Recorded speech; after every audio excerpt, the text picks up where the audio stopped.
Welcome to Amazing World Channel. How will the European Union's antitrust COP determine whether Google meets her demand? She'll see what its enemies say. Alphabet Incorporated's Google has just 1 week to meet the deadline of an EU order to stop illegal conduct in the way it displays shopping results in search.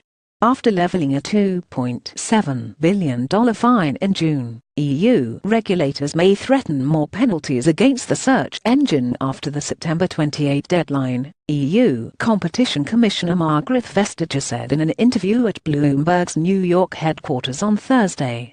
If Google fails to give equal treatment for other shopping services, the company could face recurring fines of up to 5% of daily global revenue. It's not for us to approve how the remedy is put into effect, Vestager said. It will be tested in the market. The most vocal complainants in the case are comparative shopping engines, which sell online placement to retailers. If they are unhappy and it doesn't work, then we will start investigating, Vestager said. The Commission may backdate the fines. A spokesman for Google declined to comment. Google foes have already cried foul. Foundum, a British comparison shopping site that triggered the Google probe, earlier this week slammed Google's offer to sell rivals' slots in product results displayed on top of search results. Foundum said such an auction would simply create an additional anti-competitive barrier, one that would formalize the transformation of free, relevance-based traffic into paid, pay-for-placement traffic for all services but Google's own. The EU's reluctance to pronounce whether Google's offer is acceptable to avoid further fines risks a never-ending process, because rivals may continue to say no to anything Google may offer, said Ioannis Kokoris, a law professor at Queen Mary University of London. I would have expected the Commission to test whether the offer was good enough, and to take a stance here, he said. Google has been showing its proposal to shopping search sites to try and win them over ahead of the deadline, Foundum said. The auction model mirrors what Google suggested to the EU in 2013 in an attempt to settle the case. Opposition from rivals and politicians then forced the EU to drop the potential settlement.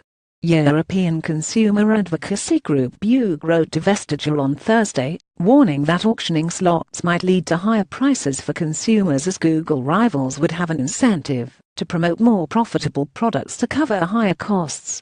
An auction will only exacerbate existing problems in the search market and create a vicious cycle that will further impact competition and stifle innovation, according to the letter. Vestager said the onus was on Google to suggest solutions. They have the competence to do this, she said.